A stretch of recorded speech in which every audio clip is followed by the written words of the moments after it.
नमस्कार दोस्तों, मैं एडवोकेट राकेश कुमार पुनः स्वागत करता हूं एक बार फिर से अपने YouTube चैनल पर।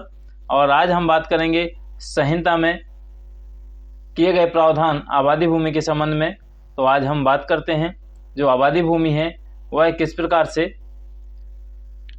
वितरित की जा सकती है, यानी कि उसका जो आबादी भूमि है उसका वितरण किस प्रकार से किया जा सकता है और कौन इस भूमि को वितरण कर सकता है।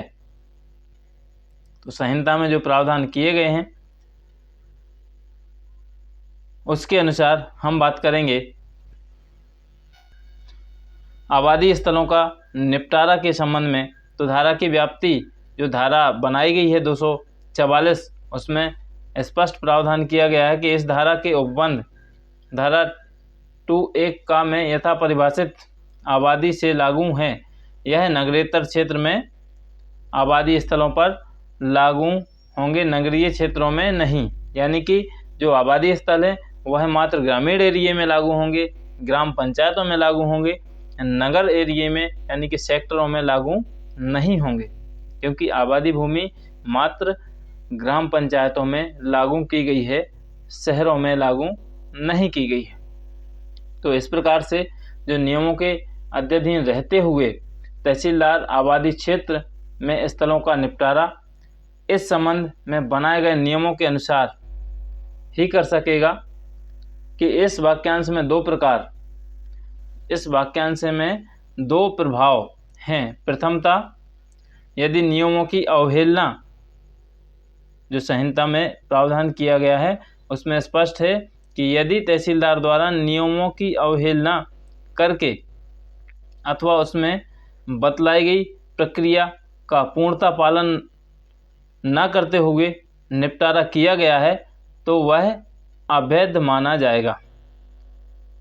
और द्वितीय बात जो संहिता में स्पष्ट उल्लेख की गई है कि यदि नियम बने ही ना हो तब निपटारा करने की शक्ति का पूर्ण अभाव होगा। यानी कि यदि संहिता में नियम बने हुए हैं तो तहसीलदार उन नियमों का पूर्णतः पालन करेगा, यानी कि उस प्रक्रिया का पूर्णतः पालन करेगा जो संहिता में बनाई गई है। और यदि उन नियमों के अनुसार किसी भी प्रकार की चूक की जाती है या किसी भी नियम का दुरुपयोग किया जाता है और निपटारा किसी प्रकार का आदेश कर दिया जाता है तो वह अवैध माना जाएगा। और दूसरा, संहिता स्पष्ट कहती है कि यदि नियम बने ही नहीं हैं और यदि तहसीलदार द्वारा उस क्षेत्र का निपटारा कर दिया जाता है, आबादी भूमि का निपटारा कर दिया जाता है, तो वह अवैध ही माना जाएगा, वह पूर्ण अभाव होगा, उसका उस आदेश का कोई महत्व नहीं होगा।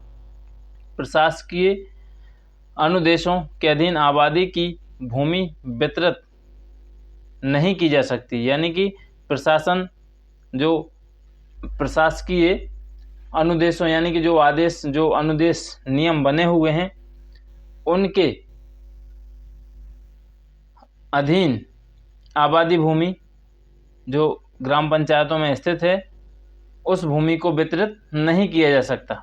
इसके लिए इस धारा के अधीन बने हुए नियमों का पालन करना ही आवश्यक है।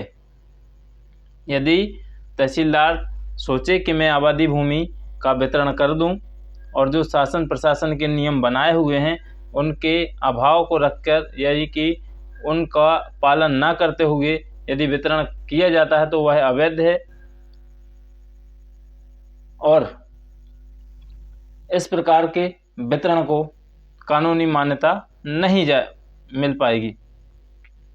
अब बात आती है कि संहिता में यदि भूमि का वितरण करना हो तो किस प्रकार से किया जाएगा। तो इसके लिए हम अगले वीडियो में आपको बताएंगे। तो आप अगर यदि आप नए हैं और हमारे चैनल को देख रहे हैं तो चैनल को सब्सक्राइब कर लीजिए, वीडियो को लाइक कर दीजिए और नई जानकारियों के लिए बने रहिए हमारे साथ। हम मिलते हैं आपको अगले वीडियो में, तब तक के लिए धन्यवाद, शुक्रिया।